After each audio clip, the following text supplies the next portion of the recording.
Welcome to Playmakers, the game industry podcast. Whether you work at a studio, publisher, service provider, or startup, this is the podcast that will give you all the information and entertainment you need to succeed in the game industry. Who am I? Just your friendly neighborhood veteran designer and producer, Jordan Blackman.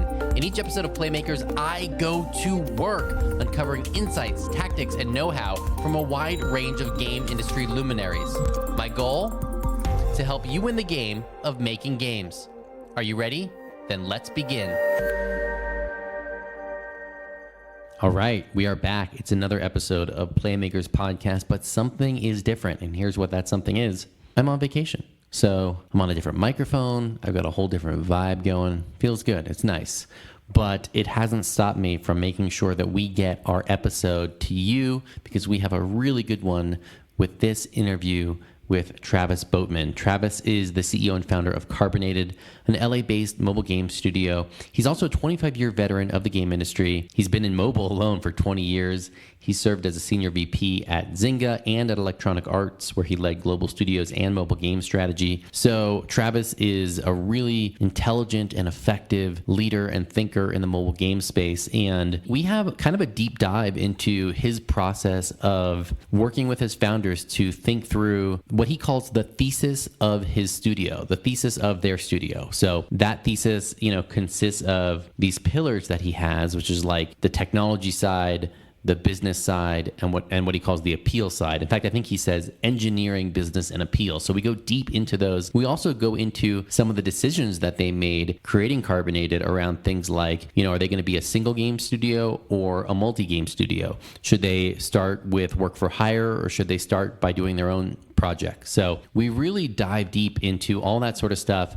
If you are interested in starting a studio or kind of understanding the considerations that go into that, you're going to love this episode. If you know someone who is doing that, then please share this episode with them. It's going to help them. It helps the show, and it's going to make you look super cool. So please do that if you do know someone who would enjoy this. With all that said, I know that you are going to love this interview. So let's get right down to it. Here we go with Travis Boatman. Travis, welcome to Playmakers. It's really great to have you on. It's funny because every time I want to say it's Travis motherfucking Boatman. I don't know why. Do other people want to just add that in there? Possible. It's possible. That might just be me. It's possible. Might not be the first time that somebody's modified my name in conversation. So. I think the most important thing to know about you, Travis, is that you are the person who convinced me to get AirPods. There we go. I like it. I've made your life a little bit better and more expensive. I'm like 7 pairs in now. But I see you've got what are those? Are like the new ones, right? The new Apple. Yes, these are the AirPod Maxes, and they're very expensive. Normally, I wouldn't do that, but I can't remember. I think it was maybe Zach Norman, who's one of the founders of Jamdad, but he originally told me if you do a pie chart of your life and you look at the time you spend doing things, that's where you should put your money. So you should have a really good bed because you spend 8 hours a day in it. And then I thought it was a very wise thing to say. So I thought about the time I spend in building video games and on this topic, and a lot of time in front of a computer. And so I invested in good equipment, good cameras, good headphones, good comfortable chair, good ergonomics for the office. I spent a lot of my time sitting there. I see you have a much better mic than I do. So that's on my list of to-dos to get a better mic. So I'm jealous. I mean, I've been kind of doing the same thing. I imagine a lot of people have been during the pandemic. It must have been very good for mic sales and headphone sales and fancy chair sales. Absolutely, yeah. So you're a guy who, when I think of you, I think of a really awesome producer who very quickly rose up to executive producer, to vice president, to senior vice president, and now run your own studio. And I sort of think of you, and correct me if I'm wrong about this, Travis. When I think about you, I think of like sort of a classic EA style producer who is essentially like a born entrepreneur type or an intrapreneur, where you're doing similar things that you would as an entrepreneur, but inside a corporate environment. Would you say that's a fair description of kind of your background and skill set? Yeah, I'm I don't think I'm that unusual in this space, but I've always been a really good problem solver. And I think my drive, or like why I'm in video games and why I love this business so much, is my primary driver is I love making something and entertaining players with that thing that I built, or was part of a team that built it. Obviously, this is built by lots of people, but I always love that reward at the end of it. Whatever you build goes out to lots of people, and you can see that it makes their lives better. They smile, they enjoy the product that you built. And so really those were my two primary drivers. I love to build things that get in the hands of customers and make their lives better. They smile, they enjoy. Entertainment, I think, is a noble cause. And two, I'm good at solving problems. And so I think my career path has always been trying to figure out how to get something in front of people. And it's one of the reasons why I switched to mobile in the late 90s, because I could just see that more people had mobile phones and everybody had them and they're not going away anytime soon. Mm-hmm. And I thought, wow, if you could get games to people on mobile phones, you're going to get a larger audience and they're going to be able to play the game wherever they are. They're not going to be stuck in their basement playing games. And so that's sort of why I decided to go mobile. Was I just looked at it as sort of, well, this is where players are going to be. So I'm following the players. That's how I joined Jamdat. That's why I was in the studio side of Jamdat, because I like making product. And I had to go to publishers because they had access to customers. And so, we got acquired by EA. I kept doing that at Electronic Arts. And then part of the reason I went to Zynga was a new method of live ops, right? This idea that you're talking to customers, you don't just give them one piece of entertainment, you keep giving them more pieces of entertainment. So it continues. And we were doing some of that at EA, but a lot of it was being pioneered at Zynga. And I had a very strong draw from the folks at Zynga. They knew me well, and they were trying to get me to come over, and it was exciting. And I wanted to learn this new way of entertaining customers. So that's sort of what drew me to Zynga. And then ultimately why I decided to start Carbonated. The image behind me is from our game, and why I thought it was a great time to start a company is because the walls of the publishers were falling down. They're getting commoditized by the big tech companies. And as a kind of creator who wanted to get product to customers, you could do it directly now. You could build a studio, you could make a product, you could submit it to the App Store, and it could get in front of customers. And you didn't necessarily need the traditional publisher to do it. And so that was really the driver for why starting a company and taking the entrepreneurial journey. It wasn't really about kind of being an entrepreneur. It was about saying, hey, I can remove even more barriers between the content creators in the studio and the customers. So that's what led me to starting a company. Got it. And how did you know when that was a transition you were capable of doing? Like there's the desire to do it, and then there's I can actually make this happen. When did that light switch go off for you? I think it was simply that just life is short. And I probably didn't really know. I sort of throw myself into lots of things like that. My wife has to tolerate some of these things that I do, but one of the things that I did was learning to sail. I ended up throwing myself into sailing with no experience, and took kind of a crash course and just jumped on a boat and started sailing and figured it out. So I've always been a little bit of a problem solver. And so I can sort of look at the objective and say, okay, I know what I want to do. How do I get from here to there and solve problems along the way? And that is a lot of what the entrepreneurial journey is about. You sort of have a destination in mind, whether it's a thesis or a product or service that you're trying to build. And then you sort of work your way through it, sort of one foot in front of the other, and solve problems along the way. And I really thought, what's the worst that I could do? I could fail, right? And at least I tried, and I had an interesting life and made an effort at it. And it is as hard as people say it is.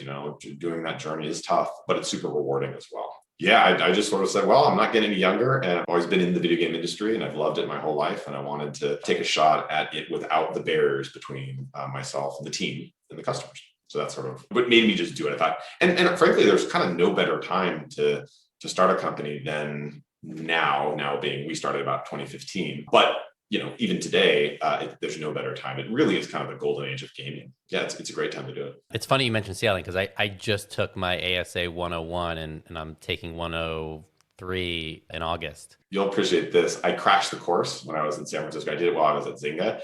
I literally called them up and said, I want to, crash the course. Hadn't done any sailing yet. And they said, are you sure? And I was like, put me on a boat. I can do it. And I studied and studied. They put me on a boat in 40 knot wind in San Francisco Bay, and I crashed the course. It was a little crazy.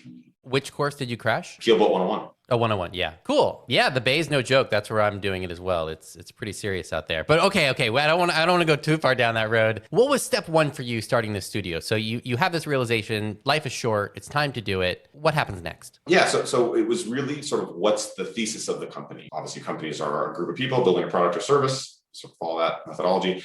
And so what's the product? What's the service? And for me, that product needs to be solving some problem for customers. And in video games, I have sort of two different lenses on how I think about video games. On one side, I think about the three pieces: engineering, foundation, business, and kind of the fashionable appeal of a game. Those are the kind of the three fundamental blocks on any kind of games business. You need those three pieces. Again, engineering, appeal, and business. And actually it goes in order: engineering, then business, then appeal.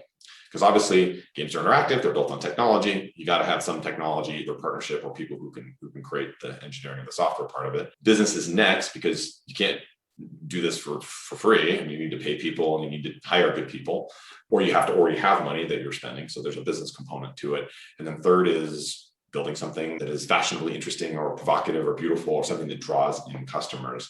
And you can think some of the simplest games, they're not heavy in appeal or sort of their graphics. And whether that's, little simple chess games or Minefield or, Flappy Bird, you can list a lot of games that are relatively simple on the appeal side of things, but they're sort of either engineering or gameplay innovations versus just graphics. But of course, that ultimately does matter for different kinds of games, like ours behind us. So when you say they're in order, what do you mean? Like chronological order in terms of how you think about them as a studio? Like what does that mean for you that they're in a particular order? That you need to sort of appreciate them in that order, because obviously if you don't either partner with technology, and these days you can use that relatively easily, something like a Unity, you need to solve for your technology first, because ultimately your game does sit on a technology stack. There is no game without technology, is the simplest way to put it. There's a lot of sort of business entrepreneurs who move into games and a little bit, I think, overly discount how important the technology part of this industry is. And it's also where a lot of innovation comes from, truly.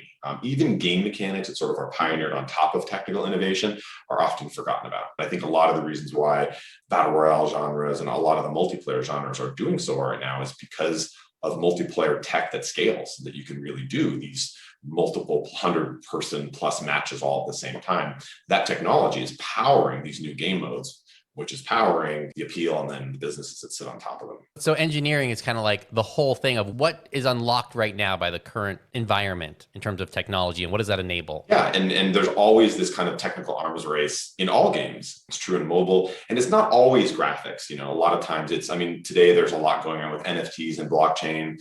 I'm not an expert in that, but that is a technology that is driving that innovation on top of it. And it wasn't just a sort of a business idea, it's actually the technology powering it from the bottom up. There are, the fact that Unity exists is this great technical engine that is provided to studio creators to build amazing products. That's a technology that's powering a big part of the industry. And you can go on and on. What Unreal is doing with a lot of their new technology is pretty amazing. That's powering new kinds of games. The service providers, the Amazons, the Apples of the world. Just the devices capabilities these days with Apple Silicon and the M1, and those devices are getting more and more powerful. That's a really big technology driver that's pushing the quality and the business models of games forward.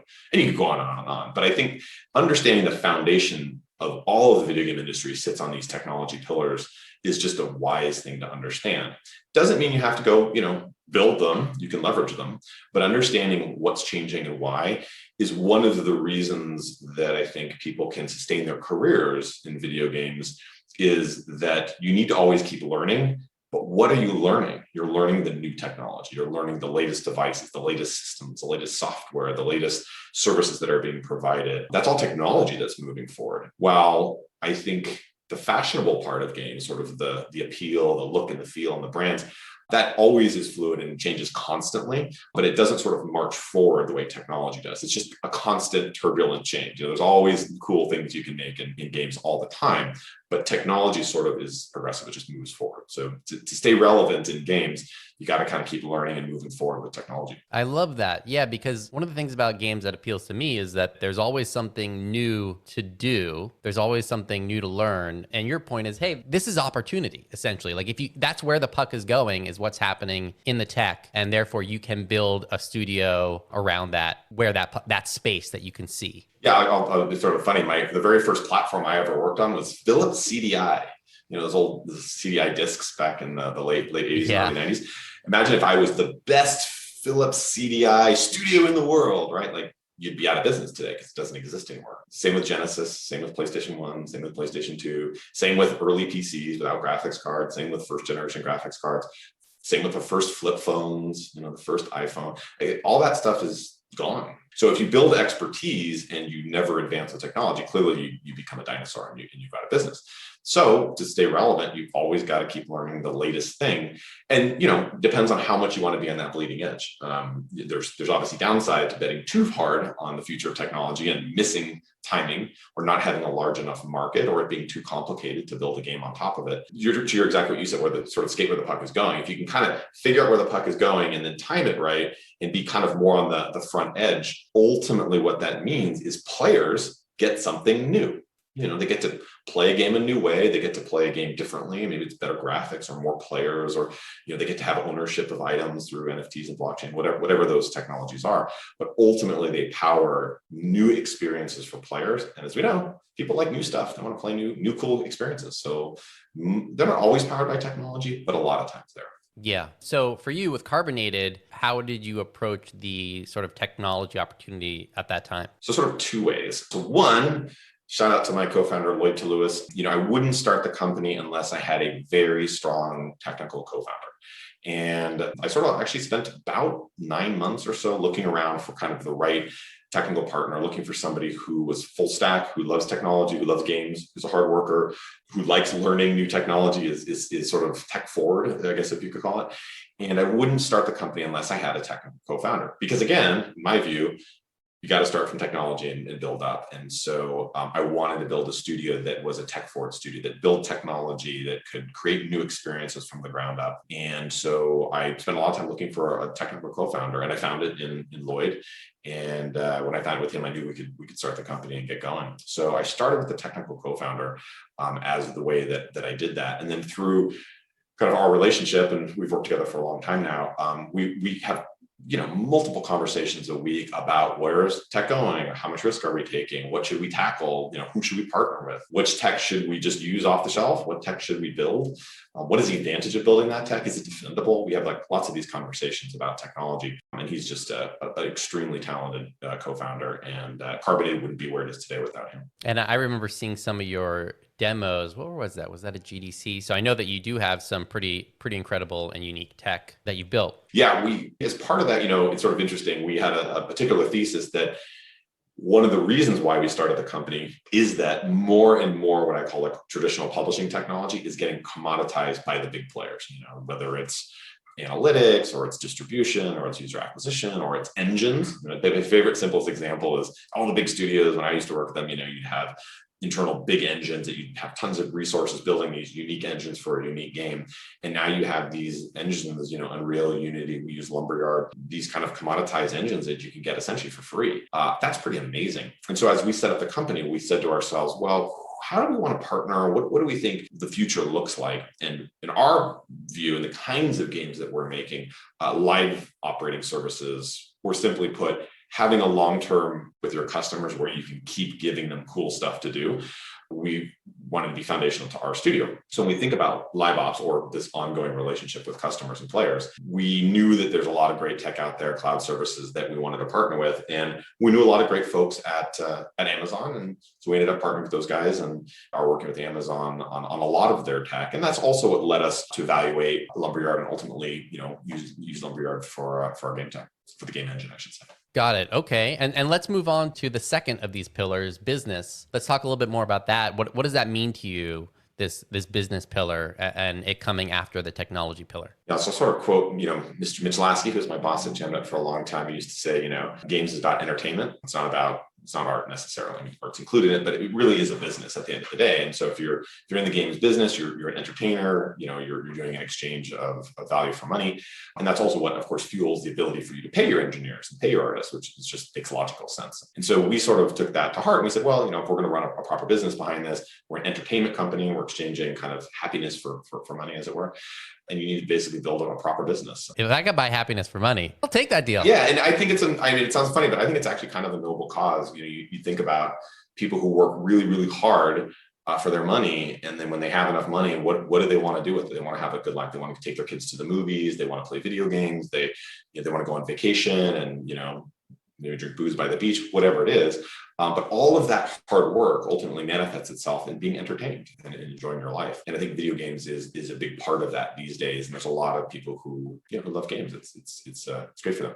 So as a business, that's kind of the exchange that we're in. Kind of as a founder, obviously you have to pay your team. So, the business component of this is important. And I think it's two parts. It's sort of the business of running a company, and it's also the business of your game generating revenue such that you can run the company. And on the game generating revenue, that's where you get into obviously monetization and all of that stuff, which is obviously a super deep topic. But I think there's a well understood discipline about entrepreneurship and running a business, and whether you bootstrap it or you raise money or you have a lifestyle business. But ultimately, those businesses live and die by customers feeling a good exchange for entertainment for money. How did you kind of approach that at Carbonated? So you've connected with Lloyd, you guys have agreed to do something, you're talking about the technology stack and how you're going to differentiate. How do you think about approaching the business challenges? It's a great question. So we wanted to go with our thesis. So we had kind of a particular thesis. We brought in two other kind of co-founders at the time. So there's four of us who ultimately founded the game company together, Colby and Chris Morf. So the four of us sort of founded it. And then, our thesis, we sort of had figured out our thesis. And then we basically went out and started to shop our thesis to both kind of investors and also to sort of publishers under the idea of maybe we'll do some bootstrapping, some work for hire. And because obviously we needed to bring in money to start to pay both ourselves and talented creators to join the company. What we found was that our thesis, we were a little bit early. Part of our thesis was, kind of high-end 3D hardcore games will get into the top grossing charts and will be there to stay. And this is in 2015. There had been games that had sort of hit the top grossing, but had often fallen out, whether you look at kind of an Infinity Blade or, CSR Racing, and these games that would sort of hit the top 10 and then drop back off pretty quickly. And the common thinking back then was the markets are too small to drive core games, and they just won't sustain monetization, and the art assets are too heavy, so you can't do live ops. That was sort of the common thinking. We, of course, said, no, this is going to be the future. These games are going to dominate. So it was the kind of the investment and the valuations that we were looking at weren't great. So we ended up doing work for hire work, partnered with Glue early on, and we did that as a bootstrapping mechanism just to start bringing in money. I would say related to that, one of the bits of advice we were told earlier on, and I sort of think about it now, and I sort of smile because it was good advice, was we had a bunch of really talented founders and early employees. And one of the things investors asked us was, well, you're all really talented, you're great folks, but have you ever worked together as a team? And we said, no, but we're going to figure it out, And they said, well, there's something to having a team that's worked together before. Ultimately, we worked together. We're still all together. All the original co-founders are still here. We've been at it for more than 5 years. So it did work out that way. But I do think it was wise for investors to sort of ask us that question. It's easy to say, I got these great folks. Can they work together? And I think that work for hire work we did rather than raising money in the first kind of couple of years was a really good discipline for us to work together, to refine the thesis, to really figure out where we wanted to go. And it was a way for us to bring in money and start hiring folks. We did work for hire. And then what happened in the industry around us was, you had the launch of these freemium live ops hardcore games on mobile, the PUBGs, the Fortnites, of course now Call of Duty, Free Fire Mobile, you go down the list, there's plenty of them. Genshin Impact. That's right. Yeah, Genshin Impact. And they're all in the top 10 grossing, and they're staying there. Yeah. So once that happened, all of a sudden investors were like, hey, wow, look at that. Hardcore games can stay in the top 10 for long periods of time. And then I think you saw a lot of investment starting to flow in. And you, of course, started to see a lot of companies exiting and having great acquisitions outbound. So it started to spin the investment ecosystem wheel pretty aggressively. And it's even spinning faster now. So we were able to then at that point raise money against our original thesis and switch from work for hire work to building our own product, which is what we're doing now. As far as that transition, for those games, for the ones that have console versions, which a lot of the games you mentioned do, what's the revenue split there between mobile and PC console? I would suspect that what I think is going on there is there's just this huge demand for those games, which are great games. So I'll use Call of Duty as an example. You could argue, and we've talked to a lot of the players who play games like Call of Duty, and a lot of our research about figuring out our thesis and which direction we want to go. And when you ask those players, hey, how do you compare Call of Duty mobile to Call of Duty on a PC? They're smart. These are very, very astute players. And they know that the mobile game doesn't have the best interface compared to a PC or console. They get that. But mobile is oftentimes their primary device. Oftentimes mobile is the device they want to play games on when they have free time. And they love Call of Duty. So they're willing to sort of take a little bit of a sacrifice on maybe controls or interface or the size of the screen or whatever to get kind of their Call of Duty fix. And I think what that shows you is there's just such a massive demand for these high quality games like Call of Duty and Fortnite and PUBG on mobile phones. And obviously the audiences are much, much larger on mobile phones, vastly larger, and you have embedded payments. So, you can do microtransactions relatively easily when you have embedded payments on a phone, a little harder to do on a PC. So yeah, I think there's a super bright future for mobile as it pertains to those games. How that dollar actually splits out, I have no idea.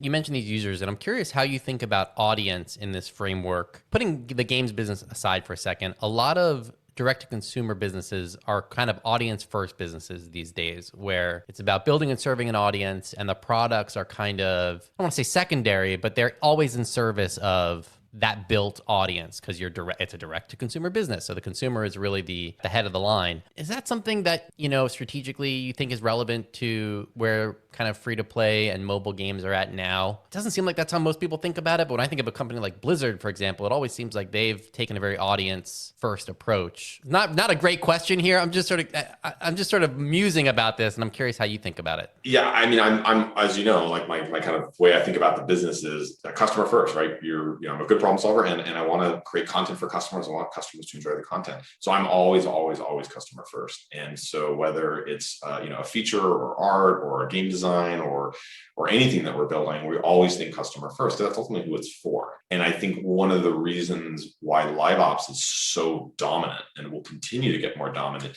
is it is the best way to put content in front of your customers and see if they like it, listen to them. So through live ops, essentially what live ops is, I use this kind of goofy analogy, but I say it's a little bit like a comedian when he's working on his material, right? He goes up in front of a stage and he tells a bunch of jokes and he listens to the audience. Did they laugh or not?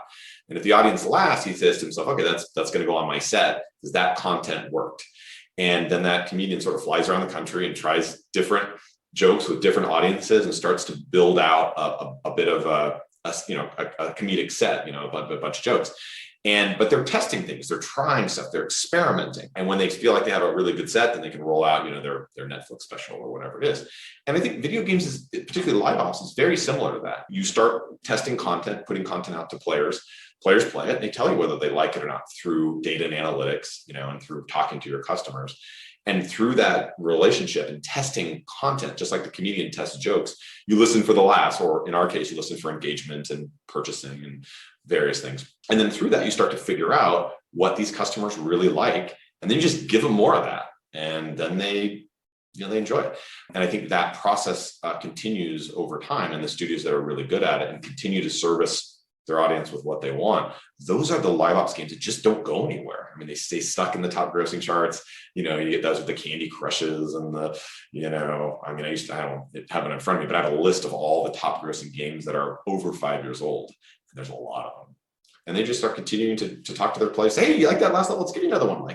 They just keep supplying content to them. And those games tend to stick around. Makes sense. Kind of thinking about your strategy and how you're positioning yourself at Carbonated with the new opportunities that are available. And to me, this question is sort of relevant to what we're talking about. Do you see it as a one product at a time kind of studio, or is it a multi-product strategy? And how have you kind of thought through that decision? It's a great question. Yes. So our studio is designed to be a potentially a two-product studio. And the idea there is we'll reuse our service, we'll reuse our technology. Games will be relatively similar in the sense that they'll target the same customers. Because as we're learning from one game and what those customers like, we might learn that, they love this game, but they might like this other game. Okay. Yeah. Perfect. Yeah. Be this same kind of audience. And another thing I'll throw in there too is the other thing about the team is sometimes teams want to do new stuff. They don't always want to work in the same game forever. So from a team standpoint, which is of course, none of these games exist without a great team, you need to keep your team happy. And so sometimes they work on a game for 3 or 4 years. They say, I want to do something new. So having a second game that people can experiment on and express their creative freedom is important. So I think having a two studio company where one is in live ops and one is being incubated from the data you learn from a live ops one, I think is a good strategy. So that's the one that we're ultimately pursuing. That is such a good point because like you mentioned, games, it's a world of changing technologies and a lot of people get into it to do something new. And then you get put on a live live ops game that's really successful, and it can feel like punishment. Like, oh wow, we're doing so well that we got to just keep doing this. I was here to do something new. I think it's a great strategy. And there's different kinds of people. Some people love the live ops. They love the constant entertainment with customers. They love like quotes, telling the joke, getting the feedback. They love putting out content. Out goes the red dragon, out goes the green dragon, out goes the purple dragon, and seeing what players like. And then to your point, some people love new technology. They love new things. They want to try something different. And games are created, particularly live ops hits, are created by both those types. You have somebody create the new game and use new technology, and you have to have folks who love entertaining customers daily. And we try to hire for both. And I think the best way you can keep people happy is by having two products. More than two products gets complicated. And these days, a single mobile hit is plenty big. So having two of them, I mean, if you had two successful mobile live ops games, like, wow, that'd be a home run. So if we end up having two successful hits, come bug me again and say, you said only two games. But, we look at the big players out there, like the Supercells of the world, who have multiple hits that are running as live ops games and are just, so impressed by that. So we envision ourselves one day having two live ops successful games, and that would make us very, very happy. And you're talking about pretty big scale games too. So that's already a massive place to be. I've heard it said that, in war, the conquering force should not be the same as the occupying force. And I think that's kind of like what you're saying about these game teams, where sometimes the same people who might love creating the new product might not be the ones who love live operating it. And I've certainly seen that to be true. Yeah, I think you're right. They're different problems you're solving. One, you're solving kind of the creation without data necessarily. And the second one, you're live operating with data. Although I will say something, which is these days, during the creation process, you can test a lot of that creative, and it's very similar to live ops. We all of our creative, we test, we put out on Facebook, we test with customers to make sure that, we're not sort of just doing something in a vacuum. And more, even the creative process is feeling a bit like live ops, which that's necessarily a good thing, because you're getting feedback from players.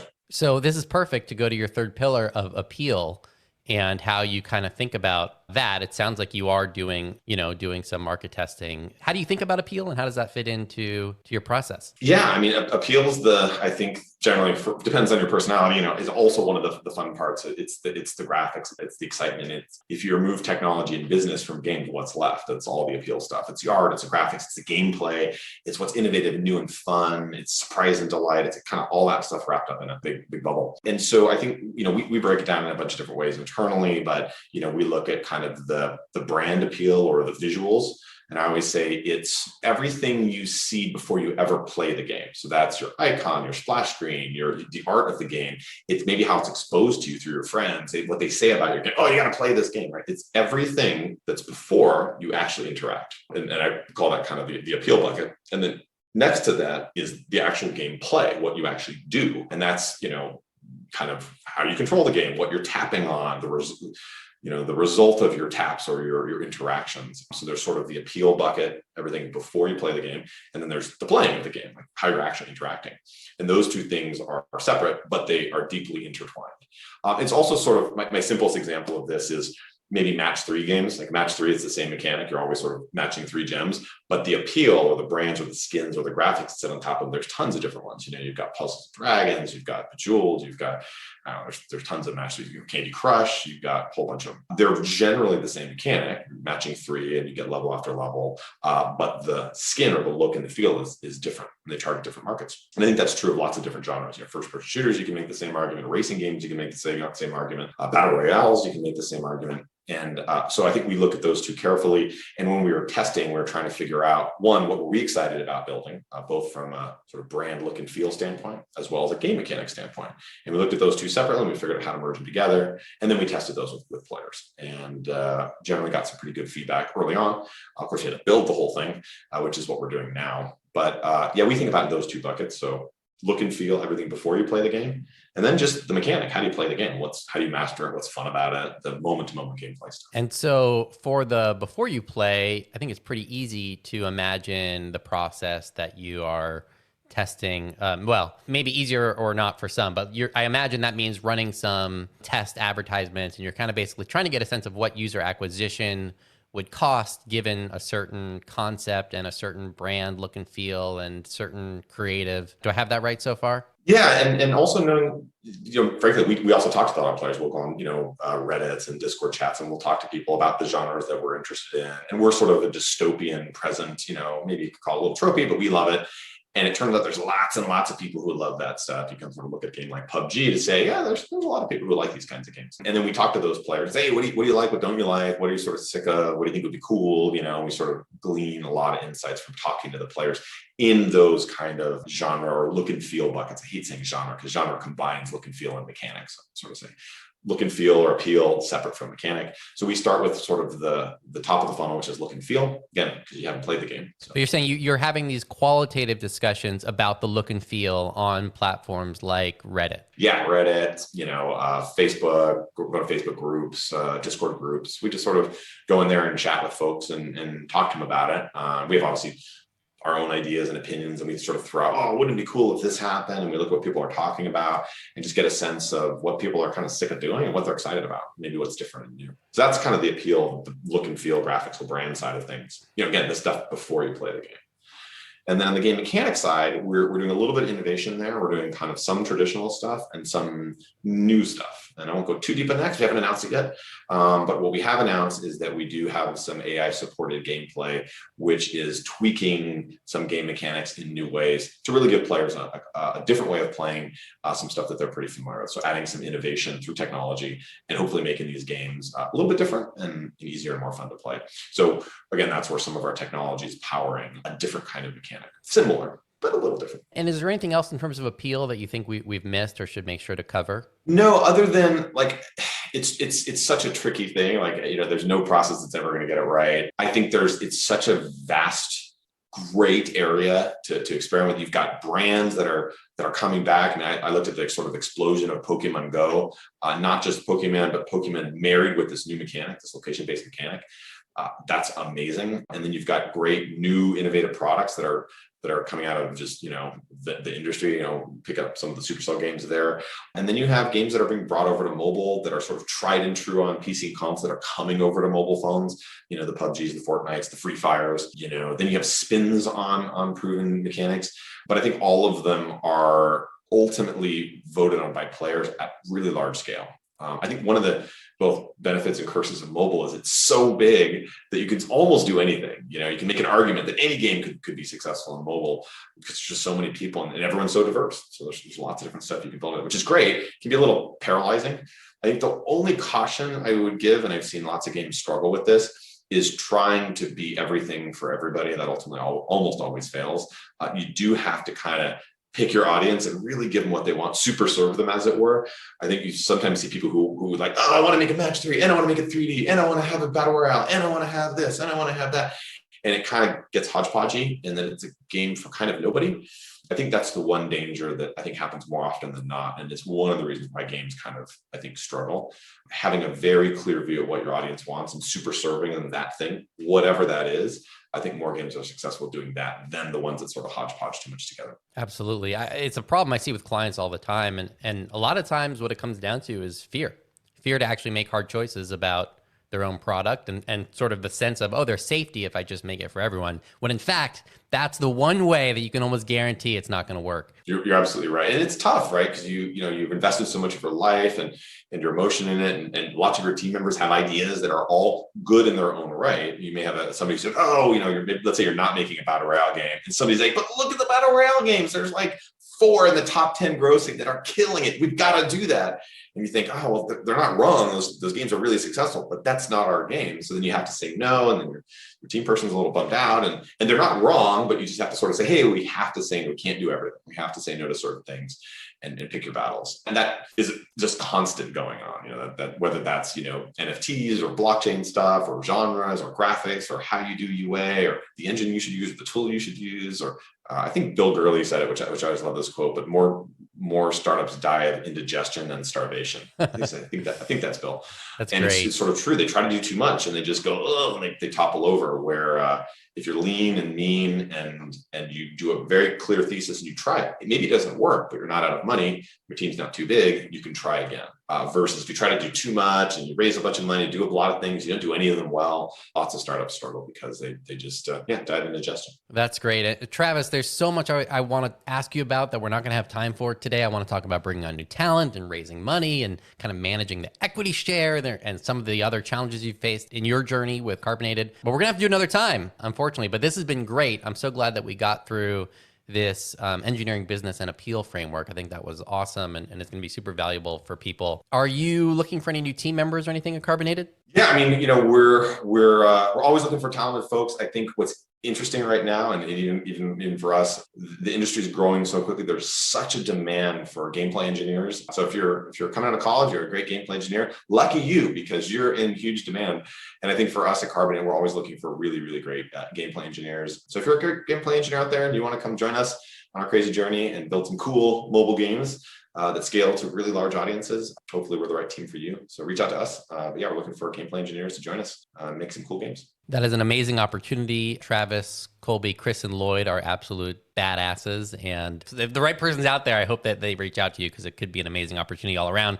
Travis, thanks so much for coming on the show. It's been great talking. I hope we can do it again soon. Count me in. I love it. Awesome. Thank you. Thank you so much.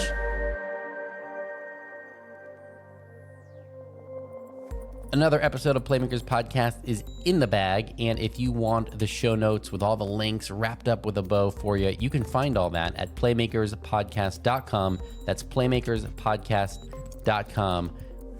If you're interested in giving some feedback on what you'd like to see on future episodes, you can also reach out to me there. And in the meantime, if you want to support what we do, the way to do that is to write us a review and subscribe. I will see you on the next episode. We have some great stuff coming your way. So I will catch you then on Playmakers.